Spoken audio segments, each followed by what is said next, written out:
Hello there, everyone. Judge Andrew Napolitano here with Judging Freedom.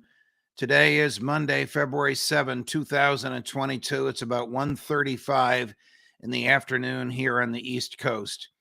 One of the controversies that's bubbling up today has to do with various interpretations of the Constitution. You may recall that former President Donald Trump, recently said of his vice president, Mike Pence, he had the ability to prevent the election of Joe Biden by rejecting electoral votes from the states in which Trump and his allies had challenged the electors. And he could have done this unilaterally. And late last week was Friday night. Vice President Pence, speaking to a group of lawyers, the Federalist Society, at a conference in Orlando, Florida, said President Trump is wrong. The vice president does not have that authority. So who's right? Well, President Trump is wrong, and Vice President Pence is correct under the Constitution. As much as Trump honestly believed that he was reelected and that the election was stolen from him, his remedy was in the courts. He and his allies filed 61 litigations, and they lost 60. And the one in which they prevailed did not have to do with the number of votes. It had to do with how close the people who were monitoring the vote counting could stand to the vote counters in the era of COVID. And the court reduced that distance from 12 feet to 6 feet.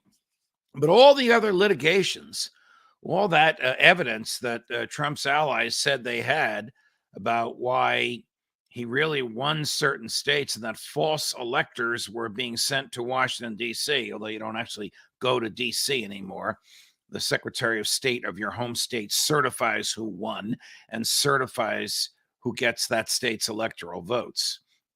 President Trump was of the view that Vice President Pence, as presiding over a joint session of Congress, could on his own have rejected electoral votes from states where Trump had challenged and had lost the challenge. Not so. The vice president's role is just ministerial, to count the votes. I mean, if that were the case, Al Gore could have rejected the electoral votes from Florida and decided that he had been elected president in 2000 and not George W. Bush. That's just not the way it works. We don't have a system in which one person can negate the will of the electorate. But we do have rules that govern elections, that decide who can vote and when you can vote and where you can vote and how the voting will be tabulated. And when the loser feels that the rules were not followed, he has the opportunity to challenge them. Man, losing 60 out of 61 challenges is pretty telling. The Trump lawyers, and some of them were fine lawyers throughout the country, could provide no credible evidence that Joe Biden actually lost a state and Donald Trump won it, but the electoral votes went to Biden anyway. These were political arguments being made by then President Trump, not legal or constitutional ones. Pence's argument was a legal and constitutional argument. The vice president's role is ministerial. It's to make sure that the votes are counted and added properly, the electoral votes, in front of a joint session of Congress.